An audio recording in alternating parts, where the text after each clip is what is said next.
أعوذ بالله من الشيطان الرجيم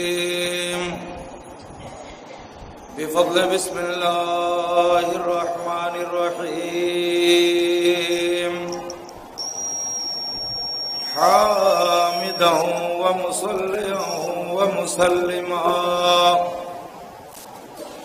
أما بعد فقد قال الله جل وعلا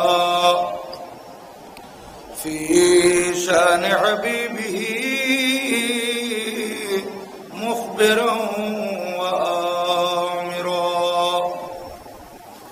إن الله وملائكته يصلون على النبي يا أيها الذين آمنوا صلوا عليه وسلموا تسليما صلى الله على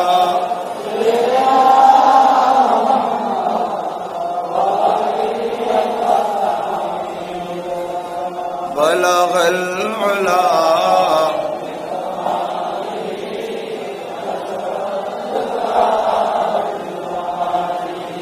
حسنت جميع خصاله या रब दिले मुस्लिम को वे जिंदा तमन्ना दे जो रूह को तड़पा दे जो कल्ब को गरमा दे बलगल उला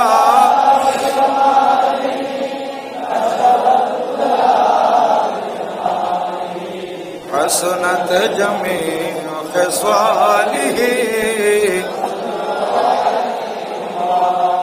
इस दौर की जुल्मत में हर कल्बे परेशान को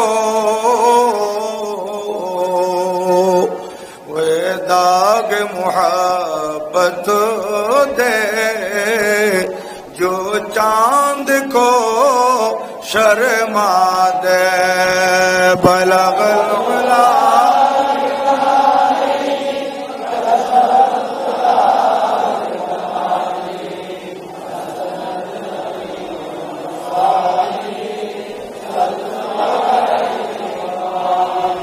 अऊज़ु बिल्लाहि मिनश शैतानिर रजीम बिस्मिल्लाहिर रहमानिर रहीम इन्नल्लाह व मलाइकतहु युसल्लूना अलन नबी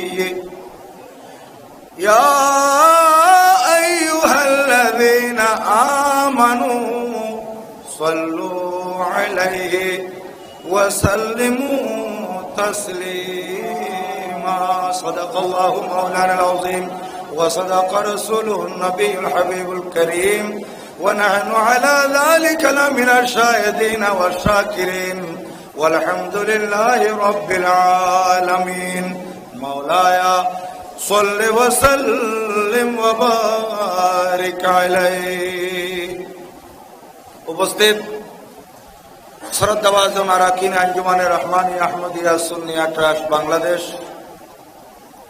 ও মোহতরম মুতাওয়াল্লি ও আরাকিন অত্র জামে মসজিদ কমিটি আরাকিন ও মেম্বারান গৌসিয়া কমিটি বাংলাদেশ এবং আমার প্রিয় এলাকা নাজিরপাড়া তথা দূর দূরান্ত থেকে পবিত্র মাহে সফরুল মুজাফফর শরীফের তৃতীয় জুমা আদায় করার মানসে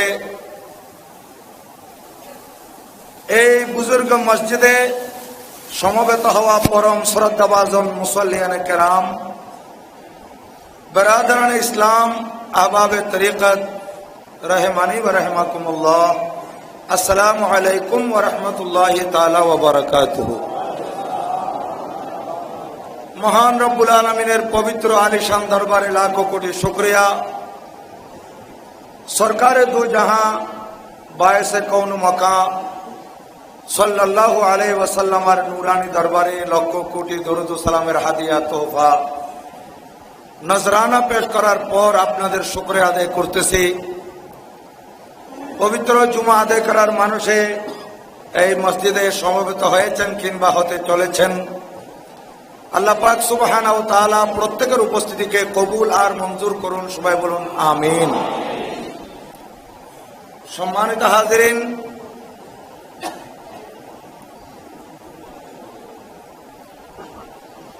আমি আপনাদের খেদমতে পবিত্র কালামুল্লাহ শরীফ থেকে 22তম পারা সূরা আহজাব শরীফের 56 নম্বর আয়াতটি তেলাওয়াত করেছি। এই আয়াত আপনাদের প্রত্যেকেরই হেফজ আছে, মুখস্থ আছে এবং আমরা দরুদে পাক তেলাওয়াত করার জন্য এই আয়াতটি নিয়মিত তেলাওয়াত করে থাকি। বিগত জুমার এলান অনুযায়ী আজ আমি আপনাদের খেদমতে এই আয়াতটি তেলাওয়াত করেছি। যেই আয়াতে আল্লাহ পাক সুবহানাহু ওয়া তাআলা রাসূল করিম সাল্লাল্লাহু আলাইহি ওয়াসাল্লামের দরুদ এবং সালামের আলোচনা করেছেন। যেহেতু এলান হয়েছে মজমুআয়ে সালাওয়াতুর রাসূল সাল্লাল্লাহু আলাইহি ওয়াসাল্লামের উপর আলোচনা হবে, এর আগে ভূমিকা স্বরূপ আপনাদের খেদমতে আমি সংক্ষেপে দরুদ ও সালামের আলোচনা করব কোরআন ও হাদিসের আলোকে। সূরা আহজাবের 56 নম্বর আয়াতে ইরশাদ হচ্ছে, ইন্নাল্লাহা ওয়া মালাইকাতাহু ইউসাল্লুনা আলান নবী, নিশ্চয় আল্লাহ পাক সুবহানাহু ওয়া তাআলা অনুগ্রহ করেন এবং ফেরেশতাগণ অনুগ্রহ প্রার্থনা করেন রাসূল পাকের জন্য। নির্দেশ হচ্ছে, ইয়া আইয়ুহাল্লাযীনা আমানু, হে ঈমানদারগণ, সাল্লু আলাইহি, তোমরা রাসূল পাকের উপর দরুদ শরীফ পড়ো, সালাত পড়ো, অনুগ্রহ প্রার্থনা করো। ওয়াসাল্লিমু তাসলিমা, এবং যথানিয়মে যথাযথভাবে সালাম পেশ করো। এখানে সালাত এবং সালাম, দরুদ এবং সালাম উভয়টির কথা এসেছে। সাল্লু আলাইহি, তোমরা উনার উপর দরুদ পড়ো, অনুগ্রহ প্রার্থনা করো। ওয়াসাল্লিমু তাসলিমা, সালাম পেশ করো যথাযথ নিয়মে, যথাযথ আদবে। অর্থাৎ সালাম দেওয়ার মতো তোমরা সালাম দাও, কিন্তু দরুদে পাকের ব্যাপারে দরুদ পাঠ করার মতো দরুদ পড়ো এরকম বলা হয় নাই। কেন? যেহেতু সালাতের ব্যাপারে আগে আল্লাহ পাক সুবহানাহু ওয়া তাআলা বর্ণনা করে দিয়েছেন, ইন্নাল্লাহা ওয়া মালাইকাতাহু ইউসাল্লুনা আলান নবী। এখানে তাকিদ এসে গেছে, এখানে জোর দেওয়া হয়েছে আল্লাহ এবং ফেরেশতাগণ সালাত পেশ করতেছেন, অনুগ্রহ করতেছেন। আল্লাহ পাক, ফেরেশতারা অনুগ্রহ প্রার্থনা করতেছেন রাসূল পাকের জন্য। তাহলে এখানে তাকিদ এবং জোর দেওয়া হয়েছে। যেহেতু এখানে সালামের কথা নেই, এই জন্য শেষের দিকে এসে আল্লাহ পাক সুবহানাহু ওয়া তাআলা কোরআনে পাক ইরশাদ করতেছেন, ওয়াসাল্লিমু তাসলিমা, তোমরা সালাম দাও সালাম দেওয়ার মতো। তাহলে আমার নবীজির উপর দরুদ পাঠ করা, আমার নবীজিকে সালাম দেওয়া, এটা এমন একটা ইবাদত।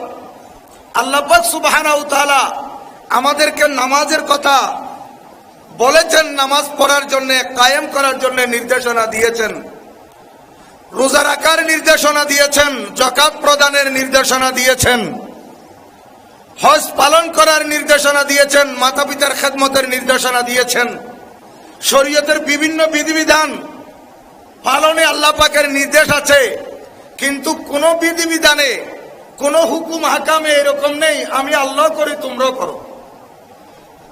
দ্বিতীয় কোন ইবাদতের মধ্যে এরকম নেই যে আমি নামাজ পড়ি তোমরাও পড়ো, আমি যাকাত দিই তোমরাও দাও, আমি হজ করি তোমরা হজ করো, এরকম নেই। তো দরুদের ব্যাপার যখন এসেছে, আল্লাহ পাক বলতেছেন যে হে ঈমানদারেরা, তোমরা আমার নবীর উপর অনুগ্রহ প্রার্থনা করো, আমি আল্লাহ নবীজির উপর অনুগ্রহ করি। তাহলে একটি মাত্র ইবাদত যেটা আমার আল্লাহ পাক সুবহানাহু ওয়া তাআলা ফেরেশতাদের নিয়ে অনুগ্রহ করেন, ফেরেশতারা অনুগ্রহ প্রার্থনা করেন, এবং সেই ধরনের অনুগ্রহ প্রার্থনার নির্দেশ আমাদেরকে আল্লাহ পাক প্রদান করেছেন, সেটি হচ্ছে দরুদে পাক।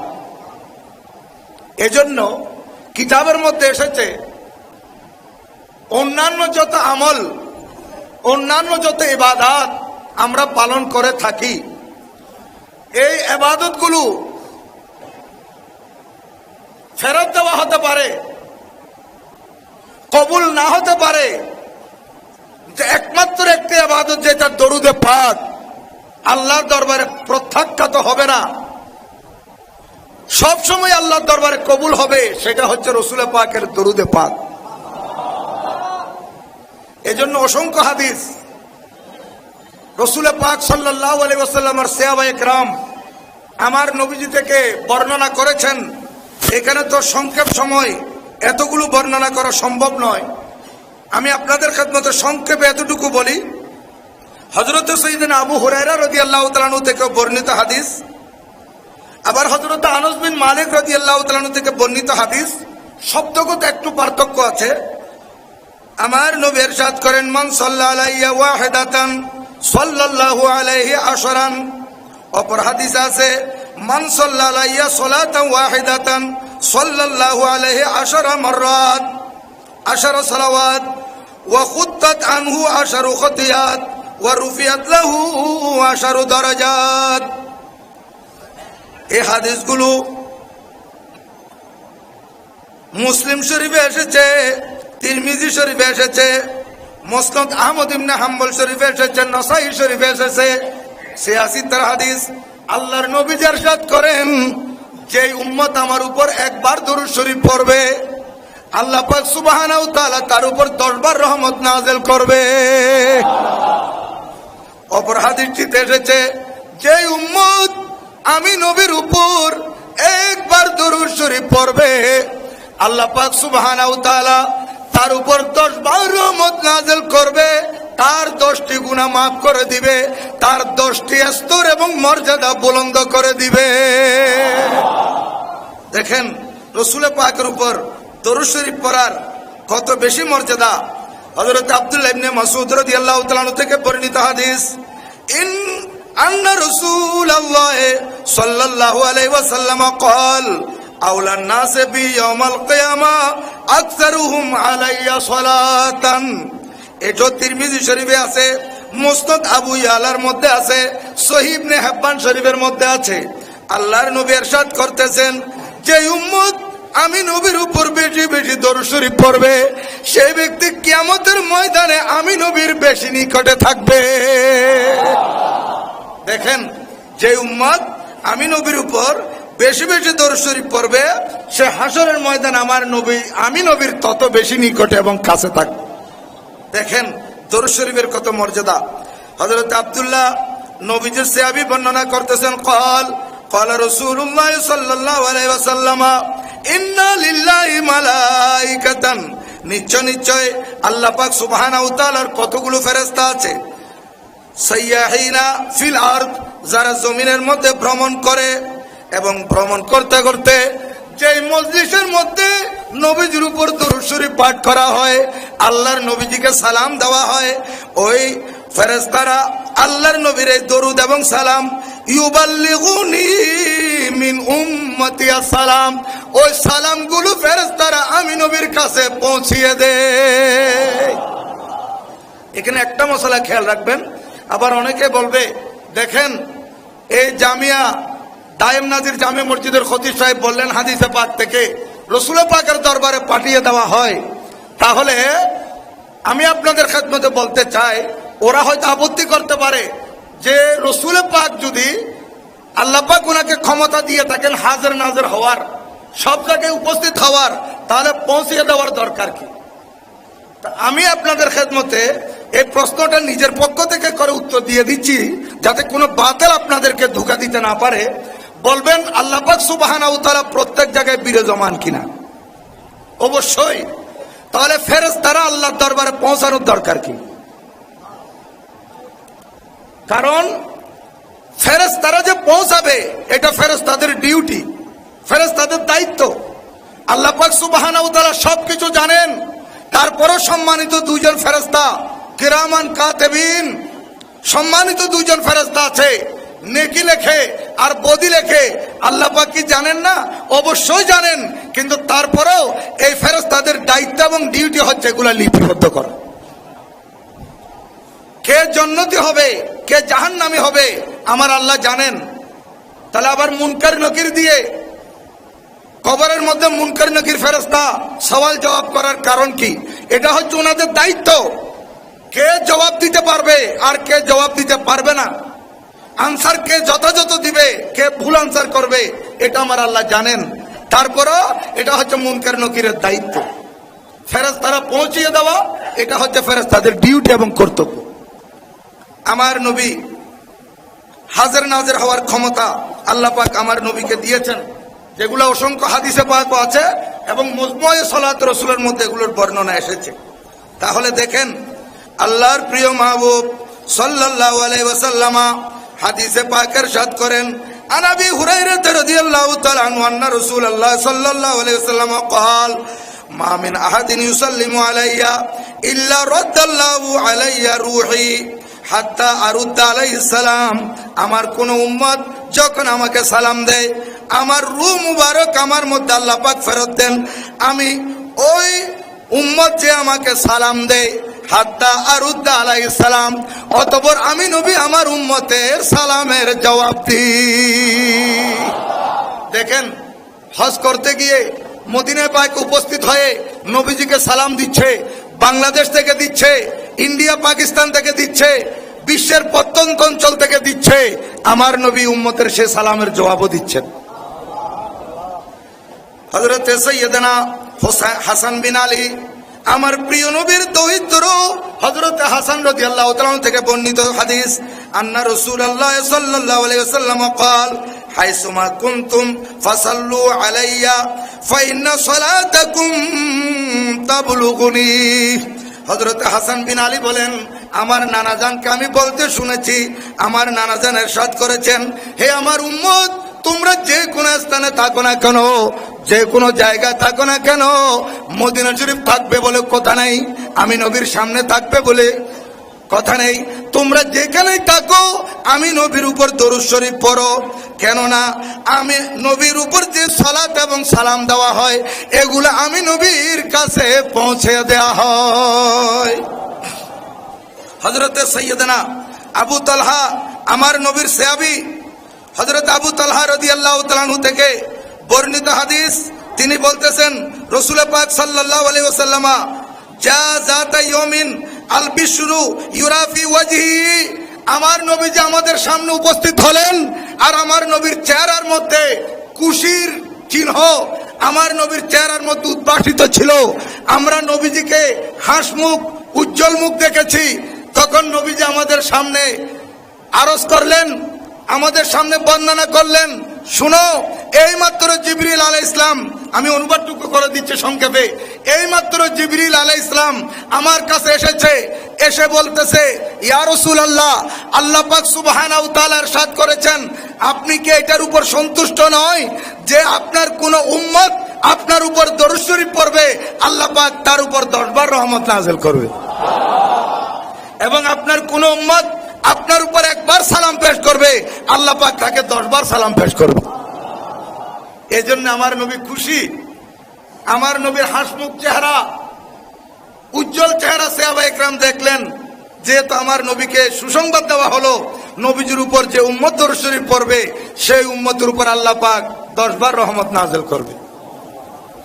সালাম দিলে 10 বার সালাম পেশ করবে। হযরত সাইয়্যিদনা ওমর ইবনুল খাত্তাব রাদিয়াল্লাহু তাআলা থেকে বর্ণিত হাদিস, তিনি বলেন, আন্না দুআ মাওকুফুন বাইনা সামাই ওয়াল আরদ ওয়ালা ইয়াসআদু মিনহু শাইউন। আমরা যে দোয়া করে থাকি, আমরা প্রার্থনা করে থাকি, এই প্রার্থনা আসমান এবং জমিনের মাঝখানে ঝুলন্ত অবস্থায় থেকে যায়, উপরের দিকে যায় না, যতক্ষণ না পর্যন্ত রাসূল পাকের উপর দরুদ শরীফ পেশ করা হয় না। এই জন্য আমরা যে কোনো সময় দোয়ার আগে দরুদে পাক পড়ি। কবর জিয়ারতের জন্য সূরা ফাতিহা পড়লাম, ইখলাস পড়লাম, তারপর দরুদ শরীফ পড়লাম। কেন? এই দরুদে পাকের উসিলায় এই দোয়াগুলো আল্লাহর দরবারে পৌঁছে যায়। তাহলে এখানে আরো বহু হাদিসে পাক আছে দরুদ শরীফের ফজিলতের উপর।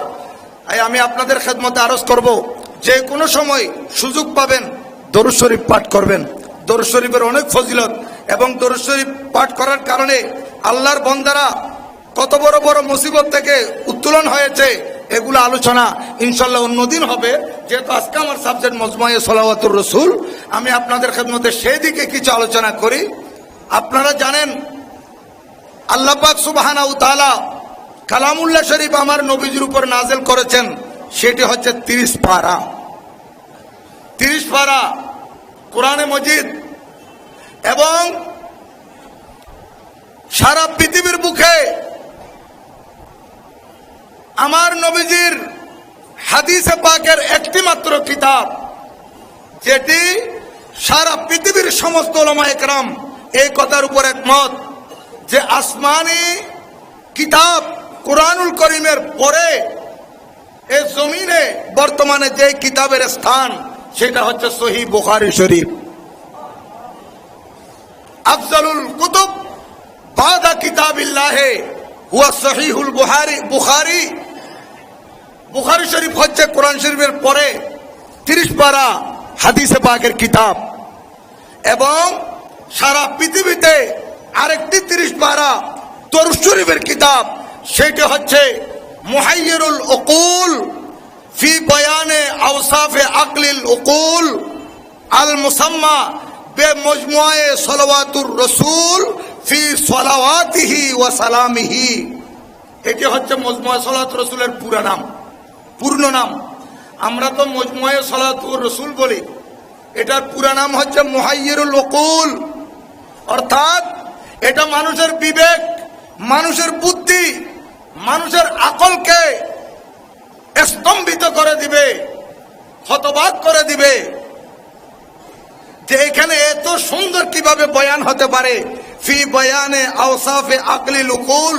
আকল এটা আমার প্যারা নবীর একটা গুণবাচক নাম, যে আল্লাহর প্যারা মাহবুব সাল্লাল্লাহু আলাইহি ওয়াসাল্লামের আওসাফ গুণাগুণ বর্ণনা করার মধ্যে এমন একটি কিতাব, যে কিতাব মানুষের বিবেককে স্তম্ভিত করে দেয়। বড় করে বলুন সুবহানাল্লাহ। যে কিতাব সংক্ষেপ নাম হচ্ছে মজমুয়ে সলাওয়াতুর রাসূল ফি সালাওয়াতিহি ওয়া সালামিহি। আল্লাহর নবীর দরুদ সালামের উপর সালাতের একটি কিতাব, যেটা সন্নিবেশিত, সেটা একত্রিত করা হয়েছে 30 পারা হিসাবে। এবং খাজা চৌরবি রাদিয়াল্লাহু তাআলা আনহু উনি এটা লিখেছেন। আমাদের বানিয়ে জামিয়া কুতুবুল আউলিয়া সৈয়দুল আউলিয়া কেবলা আল্লামা হাফেজ সৈয়দ আহমদ শাহ সিরিকুটি আল কাদেরী রাদিয়াল্লাহু তাআলা আনহুর পীর মুর্শিদ খাজা খলিফা শাহ জিলা হযরত খাজা আব্দুর রহমান চৌরবি সিরিকুটি চৌরবি রাদিয়াল্লাহু তাআলা আনহু, যিনি কোনোদিন মাদ্রাসায় কিংবা বড় কোনো প্রতিষ্ঠানে শিক্ষা লাভ করেন নাই, যার কাছে প্রাতিষ্ঠানিক কোনো শিক্ষা ছিল না, এই এলমকুদ থেকে আসলো। এটা হচ্ছে একমাত্র আল্লাহর পক্ষ থেকে স্পেশাল দয়া এবং অনুগ্রহ। আল্লাহ পাক সুবহানাহু ওয়া তাআলা ওনার উপর ইলহাম করেছেন। বড় করে বলুন সুবহানাল্লাহ। আল্লাহর নবীগণের উপর আল্লাহ পাক সুবহানাহু ওয়া তাআলা ওহী নাযিল করেন। নবীগণের উপর আল্লাহ পাক যে দয়া এবং অনুগ্রহ করে, জিবরিল আমিনের মাধ্যম হোক কিংবা সরাসরি আল্লাহ পাক কিছু নাজেল করেন এগুলাকে ওহী বলা হয়, আর আল্লাহর ওলিদের উপর যেগুলা নাজেল করেন এগুলাকে ইলহাম বলা হয়। এই ইলহাম হযরত খাজা চরবি রাদিয়াল্লাহু তাআলা আনহুর উপর আল্লাহর দয়া, আল্লাহর অনুগ্রহ, এবং যেই ইলম আল্লাহ পাক বিশেষ ইলম দান করেছিলেন হযরতে খাজা খিজির আলাইহিস সালামকে, যেটি সম্পর্কে কুরআনুল কারীমের 16তম পারা সূরাতুল কাহফ শরীফের 65 নম্বর আয়াতের মধ্যে আছে, ওয়া আল্লামনাহু মিন লাদুন্না ইলমা, আমি ওনাকে আমার পক্ষ থেকে ইলম দান করেছি। মিন লাদুন্না, আমার পক্ষ থেকে। এই জন্য এই ইলম যেটি সরাসরি আল্লাহর পক্ষ থেকে দান করা হয় আল্লাহর ওলিদেরকে, এটাকে বলা হয় ইলমে লদুনি। ইলমে লদুনি এই আল্লাহর পক্ষ থেকে সরাসরি প্রদান। এই হযরতে খাজা চরবি রাদিয়াল্লাহু তাআলা আনহু দুনিয়ার বুকে দৃষ্টান্ত রেখে গেলেন, যে ওলি যত বড় মাকামের তিনি ওনার বেলায়েত তত বেশি গোপন করেন। এত বড় একটি কিতাব, 30 পারা কিতাব মজমুআয়ে সালাওয়াতুর রাসূল উনি লিখেছেন। লিখার পর ওনার প্রধান খলিফা কুতুবুল আউলিয়া বানিয়ে জামিয়া হুজুর আল্লামা সৈয়দ আহমদ শাহ সিরিকুটি আল কাদেরী রাদিয়াল্লাহু তাআলা আনহু তখন বার্মা রেঙ্গুনের মধ্যে ছিলেন। সেখানে জওহর শরীফ থেকে পত্র এসেছে, চিঠি এসেছে, যে মজমুআয়ে সালাওয়াতুর রাসূল এটা আমি তোমার কাছে পাঠিয়ে দিলাম, এটার ভূমিকা তুমি লিখবে এবং এটা তুমি ছাপিয়ে দিবে। এই পত্রে লিখলেন হযরতে বানিয়ে জামিয়া কুতুবুল আউলিয়া হুজুর কেবলা রাহমাতুল্লাহ আলাইহি। এটা দেখে রীতিমতো হতবাক হয়ে গেছেন। আল্লাহ পাক আমাকে কি নিয়ামত দিয়েছেন, আমি কি ধরনের পীর পেয়েছি, এত বড় মহান হাস্তির আমি দামন ধরতে পেরেছি। হযরতে খাজা চরবির উপর আল্লাহ কত অনুগ্রহ করেছেন। চরবি রাদিয়াল্লাহু তাআলা আনহু এই লিখাগুলো দেখে আমার কুতুবুল আউলিয়া হুজুর কেবলা বানিয়ে জামিয়া হতবাক হয়ে বলেছিলেন, আমি তো রীতিমতো হতবাক হয়েছি, কেমন হাস্তি আল্লাহ পাক আমাকে দিয়েছেন। তাহলে দেখেন হযরতে শাইখ সিরকুট রাদিয়াল্লাহু তাআলা আনহু এটা ছাপানোর জন্য প্রেসের মধ্যে দিলেন। তখন সেই সময় আহমদ শেখ নামে এক ব্যক্তি ওনার অর্থায়নে এটা প্রেসে যায়। এটা যখনই প্রেসে যায় এটা বের হলে তো খাজা চরবি রাদিয়াল্লাহু তাআলার শান সারা পৃথিবীতে ছড়িয়ে পড়বে।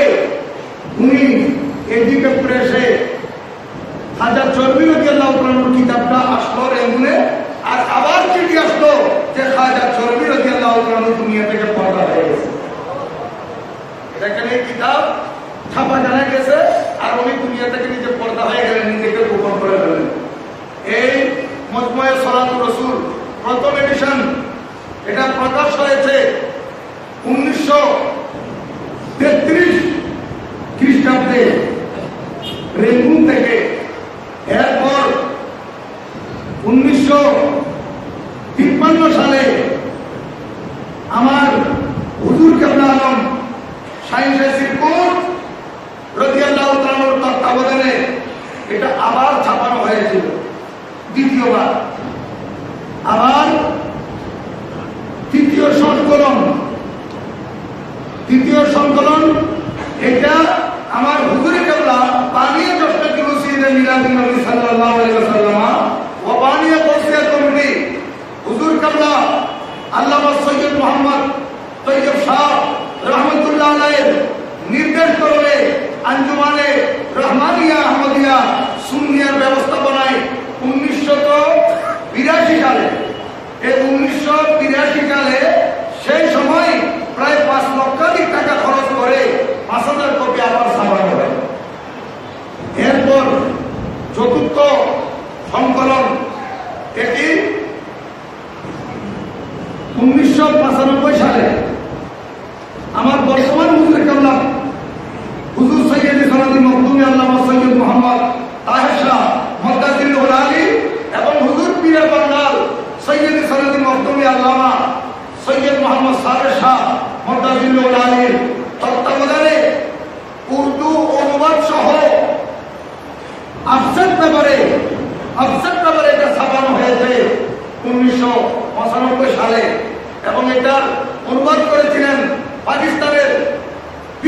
বিখ্যাত আলেম হযরতে আল্লামা আবুল হাসান আল মুহাম্মদ আশরাফ সিয়ালবী রহমতুল্লাহ আলাইহি এটা উর্দু অনুবাদ করেছিলেন। তখন আমার হুজুর কেবলা রহমতুল্লাহ আলাইহি জিন্দা ছিলেন। আমার হুজুরের কেবলার জীবদ্দশায় অনুবাদ হয়েছে, কিন্তু এটা ছাপানো হয়েছে 1995 সালে আফসার ব্যাপারে উর্দু অনুবাদ সহ, যেটা বর্তমানে আমাদের এখানে পাওয়া যাচ্ছে 3 ভলিউমের মজমুয়ে সালাওয়াতুর রাসূল। এরপর বর্তমানে আলহামদুলিল্লাহ আঞ্জুমানে রহমানিয়া আহমদিয়া সুন্নিয়ার ব্যবস্থাপনায় আঞ্জুমান রিসার্চ সেন্টারের পক্ষ থেকে অনুবাদ পুট করে দেওয়া হয়েছে। ওনারা বাংলায় অনুবাদ করে বর্তমানে 11তম পারা পর্যন্ত সমাপ্ত করেছেন, যেগুলো আমাদের এখানে ছাপানো হয়েছে। 12তম পারা যেটা দ্বাদশ পারা, সেটা আলহামদুলিল্লাহ আগামী কিছুদিনের মধ্যে অর্থাৎ রবিউল আউয়াল শরীফের আগে আগে আলহামদুলিল্লাহ আপনাদের সামনে চলে আসবে। এভাবে 30 পারা মজমুয়ে সালাওয়াতুর রাসূল আমাদের মাঝে উপহার দিয়েছেন খাজা খাজাগান হুজুর খাজা আব্দুর রহমান চৌধুরী রাদিয়াল্লাহু তাআলা আনহু। এটা এমন একটি কিতাব যে কিতাবের মধ্যে শিরোনাম যেগুলো করেছেন খাজা চৌধুরী রাদিয়াল্লাহু তাআলা আনহু, যে শিরোনাম করেছেন এই একটা একটা শিরোনাম নিয়ে যদি ব্যাখ্যা করা হয় আলেমরা মাসের পর মাস তদবির করলো, এগুলো শেষ হবে না। সরাসরি আল্লাহর পক্ষ থেকে এখানে প্রথম পারা যেটা আছে সে প্রথম পারার মধ্যে উনি শিরোনাম দিয়েছেন ফি নূরিহি ওয়া যুহুরিহি, আল্লাহর প্রিয় মাহবুবের নূরে পাক সৃষ্টি এবং আল্লাহর রাসূল পাকের নূরের প্রকাশ। এটা সম্পর্কে প্রথম পারার মধ্যে উনি বড় সুন্দর করে আলোচনা করেছেন। এটা তো শিরোনাম দিয়েছেন, কিন্তু ওখানে আরো অনেক আলোচনা আছে মজমুয়ে সালাওয়াতুর রাসূলের মধ্যে। আল্লাহর প্রিয় নবীর নূরের সৃষ্টি, যে প্রথম সৃষ্টি, একে নিয়ে ওখানে সুন্দর আলোচনা করেছেন। এবং শুরুতে সূরা ফাতিহা দিয়ে উনি শুরু করেছেন এবং শেষের দিকে প্রায় 30 বারের মতো উনি সূরা ইখলাস সেখানে রেখেছেন। কেন? যাতে করে এই মজমুয়ে সালাওয়াতুর রাসূল যারা তেলাওয়াত করবে কমপক্ষে তারা 10 খতম কোরআনে পাকের সওয়াব পেয়ে যাবে। কারণ 3 বার সূরা ইখলাস যদি কেউ তেলাওয়াত করে তাহলে সেখানে 1 খতমের যদি সওয়াব পাওয়া যায়, তাহলে এখানে 30 বার উনি দিয়েছেন যাতে যে ব্যক্তি মজমুয়ে সালাওয়াতুর রাসূলের খতম করবে সেই 10 খতম কোরআন শরীফের সওয়াব তার আমলনামায় চলে যাবে। এভাবে উনি বর্ণনা করেছেন। তারপরে দ্বিতীয় সিপারের মধ্যে ফি সালাওয়াতিহি ওয়া সালামিহি, রাসূল পাকের সালাত এবং সালাম নিয়ে আলোচনা করেছেন। তৃতীয় নম্বর সিপারের মধ্যে ফি বদনিহি ওয়া আযাইহি, আল্লাহর নবীর নূরানী শরীর মুবারক এবং অঙ্গ প্রত্যঙ্গ নিয়ে আলোচনা করেছেন। চতুর্থ নম্বর পারার মধ্যে ফি লিবাসিহি ওয়া মালবুসিহি, আল্লাহর রাসূলের পোশাক পরিচ্ছদ নিয়ে আলোচনা করেছেন। এবং পঞ্চম সিপারার মধ্যে ফি হাসাবিহি ওয়া নসবিহি, আল্লাহর নবীর বংশ পরম্পরা, এটা নিয়ে আলোচনা করেছেন। ষষ্ঠ পারার মধ্যে ফি শরফিহি ওয়া শরাফাতিহি, রাসূল পাকের মর্যাদা এবং শরাফত নিয়ে আলোচনা করেছেন। সপ্তম নম্বর পারায় ফি আসমাইহি ওয়া সিফাতিহি, রাসূল পাকের জাতি নাম এবং রাসূল পাকের গুণবাচক নাম সম্পর্কে উনি আলোচনা করেছেন। অষ্টম পারার মধ্যে ফি সিয়াদাতিহি ওয়া সাইয়্যিদিহি, রাসূল পাকের নেতৃত্ব কর্তৃত্ব সম্পর্কে আলোচনা করেছেন। নবম পারার মধ্যে ফি তাহমিদিহি ওয়া তামজিদিহি, রাসূল পাকের গুণগান সম্পর্কে আলোচনা করেছেন। দশম পারার মধ্যে ফি ইসরাইহি ওয়া মিরাজিহি, রাসূল পাকের ইসরা, মক্কা শরীফ থেকে বাইতুল মুকদ্দাস, এটাকে ইসরা বলা হয়েছে, উপরের দিকে মেরাজ বলা হয়েছে। এই ইসরা এবং মেরাজ সম্পর্কে দশম পারার মধ্যে এসেছে। একাদশ পারার মধ্যে ফি তাহলিলিহি ওয়া তাসবিহিহি, আমার নবী আল্লাহ পাকের একাত্মতার গুণগান কিভাবে করেছেন, কিভাবে তাহলিল করেছেন এবং আল্লাহর তাসবিহ, আল্লাহর গুণগান কিভাবে করেছেন, এই সম্পর্কে আলোচনা এসেছে একাদশ পারার মধ্যে। দ্বাদশ পারার মধ্যে ফি হিলমিহি ওয়া হুলমিহি, রাসূল পাকের সহিষ্ণুতা এবং রাসূল পাকের ধৈর্য এবং আমার নবীর স্বপ্নগুলো সম্পর্কে আলোচনা হয়েছে। 13 নম্বর পারার মধ্যে, ত্রয়োদশ পারার মধ্যে ফি দুআইহি ওয়া ইনতিদাইহি, রাসূল পাকের দোয়া, রাসূল পাকের প্রার্থনা সম্পর্কে আলোচনা হয়েছে। চতুর্থতম পারার মধ্যে ফি কালিহি ওয়া মাকালিহি, রাসূল পাকের বাণী এবং রাসূল পাকের বচন সম্পর্কে আলোচনা হয়েছে। 15তম পারার মধ্যে ফি নবুওয়াতিহি ওয়া রিসালাতিহি, রাসূল পাকের নবুয়ত রিসালাতের বর্ণনা হয়েছে। 16তম পারায় ফি আযমতিহি ওয়া ইজ্জতিহি, রাসূল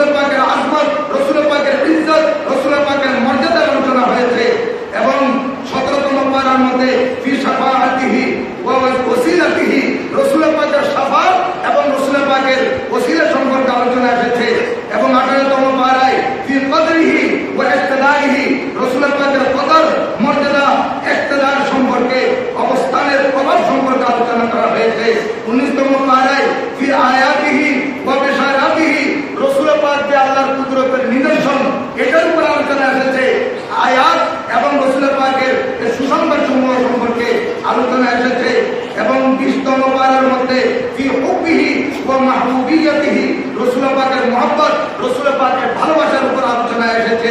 এবং এইভাবে 21তম পারায় ফি ইলমিহি ওয়া ইলমি গায়বিহি, রসুল পাকের ইলম এবং রসুল পাকের ইলমে গায়ব, অদৃশ্যের ইলমের আলোচনা এখানে এসেছে। তারপরে 22তম পারার মধ্যে ফি মুজিজাতিহি ওয়া খাওয়ারিকাতিহি, রসুল পাকের মুজিজা এবং অলৌকিকত্বর আলোচনা এসেছে। এবং 23তম পারার মধ্যে ফি দাওয়াতিহি ওয়া তাওয়াসসুল সালাওয়াতিহি, রসুল পাকের প্রার্থনা এবং রসুল পাকের দর্শনের উসিলা নিয়ে প্রার্থনা সম্পর্কে আলোচনা এসেছে। 24তম পারার মধ্যে ফি আওয়ামিরিহি ওয়া নাওয়াহিহি, আল্লাহ পাক কোরআনে পাকে বলেছেন আমার রসুল তোমাদেরকে যেগুলো আদেশ দিয়েছেন সেগুলো পালন করো, যেগুলো রসুল তোমাদেরকে দিয়েছেন সেগুলো পালন করো। ওমা নাহাকুম আনহু ফান্তাহু, যেগুলো থেকে আল্লাহ রসুল পালন করেছেন, আমার নবী পালন করেছেন, সেগুলো থেকে তোমরা বিরত থাকো। এখানে সেই সম্পর্কে আলোচনা এসেছে। সাথে সাথে 25তম পারার মধ্যে ফি শুহুদিহি ওয়া মুশহুদিহি, রসুল পাক হাজির নাজির হওয়া সম্পর্কে। এবং 26তম পারার মধ্যে ফি খুলুকিহি ওয়া আখলাকিহি, রসুল পাকের চরিত্র, রসুল পাকের আদর্শ সম্পর্কে আলোচনা এসেছে। এবং 27তম পারার মধ্যে ফি কুরবিহি ওয়া কারাবাতিহি, রসুল পাকের নৈকট্য কিভাবে অর্জন করা যাবে, রসুল পাকের কাছে কিভাবে যাওয়া যাবে, এবং রসুল পাকের আপনজন সরাবত আহলে বাইত সম্পর্কে আলোচনা এসেছে। এবং 28তম পারায় ফি ওয়াসালিহি ওয়া মাইয়াতিহি, রসুল পাক দুনিয়া থেকে পর্দা হওয়া ওয়াসাল শরীফ সম্পর্কে আলোচনা এসেছে। 29তম পারার মধ্যে ফি লাওয়ায়ে হামদিহি ওয়া মাকামে মাহমুদিহি, কিয়ামতের ময়দানে আমার নবীর যে লাওয়াউল হামদ থাকবে, মাকামে মাহমুদের জন্য আমরা যে দোয়া করি, ওয়া বাসু মাকামা মাহমুদান আল্লাযী ওয়া'তাহু ওয়ারযুকনা শাফাআতাহু, এই রসুল পাকের লাওয়াউল হামদ এবং মাকামে মাহমুদ সম্পর্কে আলোচনা এসেছে। এবং 30তম পারার মধ্যে ফি খায়রে খালকিহি ওয়া খায়রে উম্মতিহি, রসুল পাক নিজেও সমস্ত নবীগণের মধ্যে, শুধু তাই নয় সমগ্র সৃষ্টির মধ্যে আমার নবীকে শ্রেষ্ঠ এবং সৃষ্টির মধ্যে আমার নবীর উম্মতে শ্রেষ্ঠ, এটার আলোচনা 30তম পারার মধ্যে এসেছে। তাহলে দেখেন এগুলো নিয়ে যদি একটা নিয়ে আলোচনা করা হয় তাহলে জ্ঞানের ভান্ডার হয়ে যাবে। এই মজমুআয়ে সালাওয়াতুর রাসূল আমাদের এখানে আছে। এবং আমি তো সংক্ষেপে আপনাদের সাথে আলোচনা করলাম। এই মজমুআয়ে সালাওয়াতুর রাসূলের আরেকটু যদি আপনারা ধারণা নিতে চান, আমার বন্ধুগণ, আমাদের জামিয়ার আরবি প্রভাষক হযরত খাজা গরিবুল্লাহ শাহ জামে মসজিদের সম্মানিত খতিব আলহাজ মাওলানা হাফেজ কবি মোহাম্মদ আনিসুজ্জামান আল কাদরি, উনি একটা কিতাব লিখেছেন, পুস্তিকা ছোট্ট, এটার নাম হচ্ছে মজমুআয়ে সালাওয়াতুর রাসূল পরিচিতি। আমাদের এই আলমকে খানাকা শরীফে পাওয়া যায়। আপনারা যাওয়ার সময় একটা নিয়ে যাবেন, সেখানে পড়বেন। তারপরে এটা পড়ার পর আপনার মজমুআয়ে সালাওয়াতুর রাসূল প্রত্যেকে ঘরের মধ্যে রাখবেন। কোরআনে পাকের তেলাওয়াতের পরে মজমুআয়ে সালাওয়াতুর রাসূল তেলাওয়াত করবেন, রসুল পাকের দরুদ শরীফ। এটা কোনো সময় থাকতে তো হবে না, এটা আল্লাহ দরবারে অবশ্যই কবুল হবে। আল্লাহ পাক সুবহানাহু ওয়া তাআলা দরুদ পাকের 30 পারা কিতাব, এটা আমরা এটা নিয়মিত তেলাওয়াত করার এবং এটার উপর আমল করার